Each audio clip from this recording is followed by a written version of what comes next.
Yun, samantalahin natin yung ganda ng panahon, no, para i-update ulit kayo dito sa Munting Kaingin, no. Ito yung extension ng Kaingin, no. Yung bago po ikapas yan.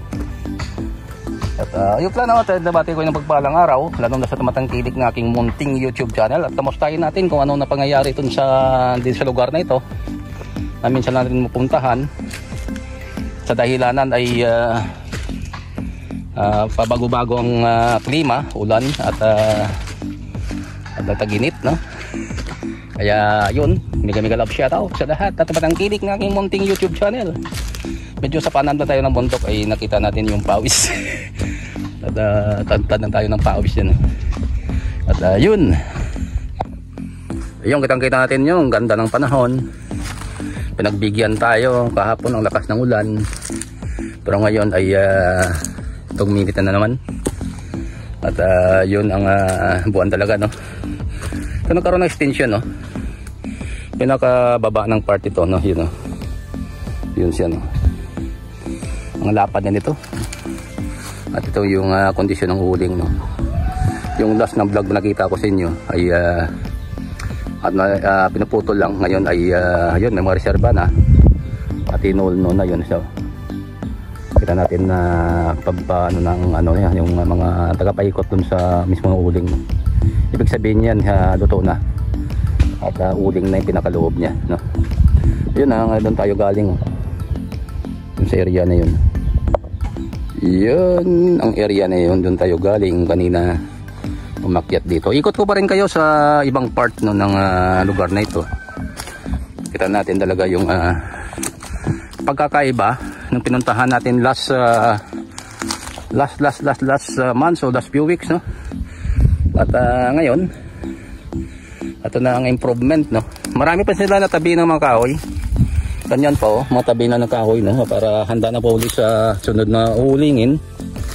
At kung may hindi tinamaan ng uling, ang ginagawa po nila at natin to ay inaano po yan, inahol no huli, no? Yan nakita natin, no? Ang mismo yung paikot ng uling na ito. Yun, wala na siya, no? Ito nang natira, siguro mamayang hapon ubos na to ang nakapaikot yan. Yung reservoir nila, yung reservoir dito puputulin na lang at hindi maluto dito ay lututuin uli ng uulnuhin uli, no? Yun siya, no?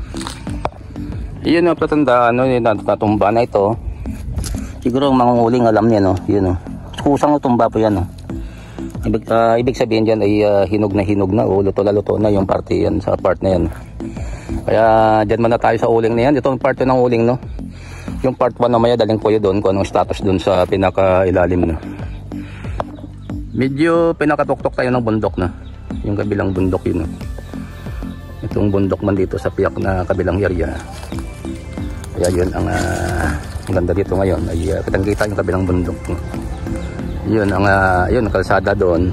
Siguro pamilyar ang iba dito, no, sa bayan ng Guimaras. Marami po yung dito, no, kumukuha ng view.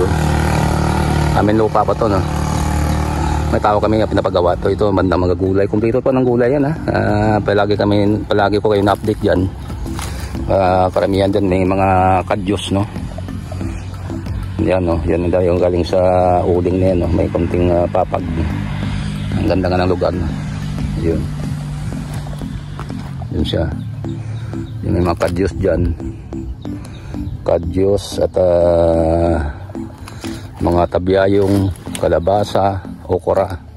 At pasyalan kayo doon, mga bagong tanim pa doon. Ito may isan to, no? Habol sa mais tong lugar kung saan ako nakatayo ngayon.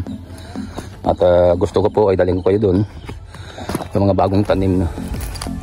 Kaya sige po ay nato ka ngayon. Yun po yung mga okra natin, no? Yun, nag-request po yung mga tao natin na ipakita yung mga gawa, no? Yun, may mga saging pa tayo dyan, kumpleto, no? Masipag ng tao natin na paggawa, no? Ito kalabasa natin ay ang lalapad ng madahon, no? Kadyos, kumpleto po. Dito po sa bahay ng bahay kubo, itong legit na bahay kubo, no?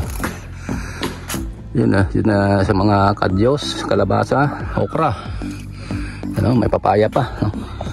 Yung kinuha na natin kanina, yun yung mga ano ng kalabasa. No? Yun. Ang galing yan. Ang parte lang lupa dito sa bundok. No? How many years na hindi ginamit ay yun ang nangyari. Yun, yung papaya natin. Sinamantala natin yung ganda ng panahon, no? Para sa mga bagay nito, no? Pag-vlog. Yun yung tingnan tayo, may matanim dito na bago.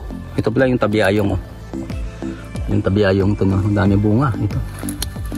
Okay lang tayo ito, may mga tabiyayong po na dito, yun, no? At okay tayo ito nasa pinakadulo, no?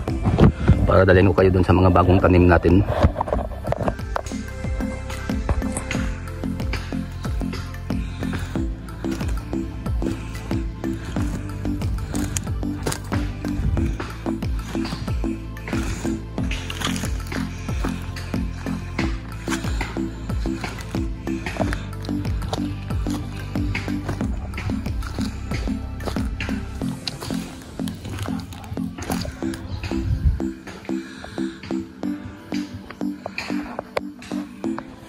Yung kita-kita natin mga tanim na yung mga plapala na siya.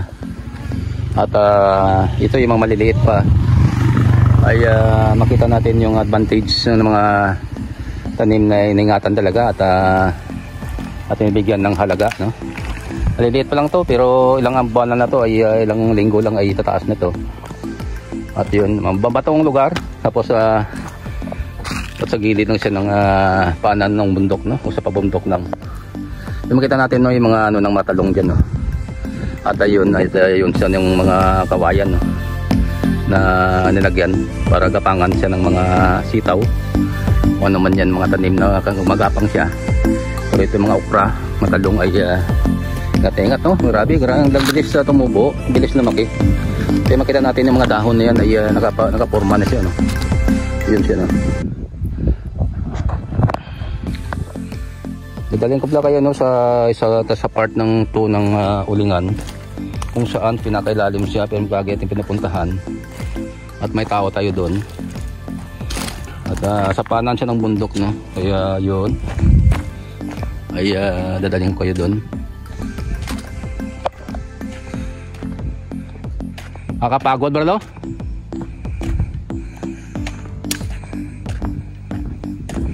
Hey Brad, okay?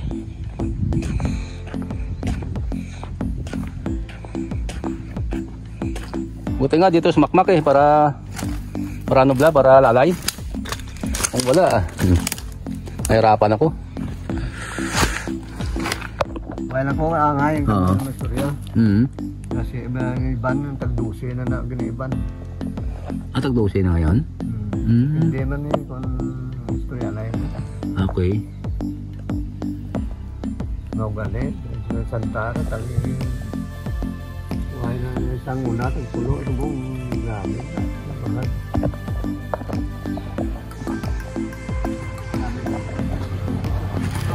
Oo, tama agad, no? Sige para dalawang ko pa na sa ano mo? Oo, dalawang ko pa na sa punong korunda. At yun, maraming salamat, no, sa lahat ng matangkilik ng aking munting YouTube channel. At yun ang masabi ko sa inyo, mag shoutout ulit. Huwag kayo tumigil, no, sa pagpanood ng pag-uusap ko sa inyo. At dadalhin ko palagi update sa mga tanim kung ano pangyayari sa lugar namin, no. At yun ang masabi ko sa inyo ulit. Mag-love shoutout. God bless, I love you all and goodbye. See you for the next vlog, you know.